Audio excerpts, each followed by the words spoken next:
মাথার ভিতর অনেক গুলি আছে, ঘুমাইতে আমার সমস্যা হয়, মাথা রাখি না, এই মনে হয় সব গুলি এক সাইডে।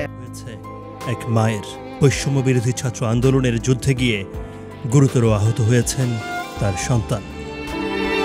যারা মেজর আহত হয়েছি এদেরকে আইডেন্টি করে সবার লিস্ট তৈরি করা এবং সরকার থেকে কিছুটা হলো আমাদের প্রতি মাসে একটা ভাতা দেওয়া, যতটুকু আমরা সুস্থ না হই।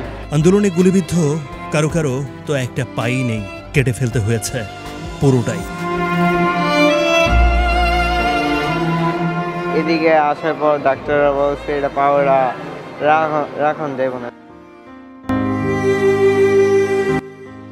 পুলিশের গুলিতে যাদের চোখ দুটোর আলোই এখন প্রায় নিভু নিভু, তারা কিভাবে দেখছেন 24-এর এই নতুন বাংলাদেশ? এখন একটু ছানি অপারেশন করার পরে হয়তো ওই যে কালো আবছা আর কি জিনিসটা বোঝা যায়, আচ্ছা আর কিছু। কর্নিয়া প্লাস রেটিনা দুইটাই ফ্র্যাকচার হয়েছে, ভিতরে কর্নিয়া হচ্ছে আপনার পানি জমে গেছে, এই চোখ দ্বারা আস্তে আস্তে হচ্ছে এই চোখটাও ইনফেকশনের সম্ভাবনা আছে। স্বাধীন বাংলাদেশেই স্বদেশ হয়েছে স্বৈরাচার মুক্ত, এই তাদের স্বস্তি। পুলিশ আওয়ামী লীগের নির্বিচার গুলিতে ক্ষতবিক্ষত শরীর, প্রচণ্ড ব্যথা আর যন্ত্রণার মধ্যেও হাসি।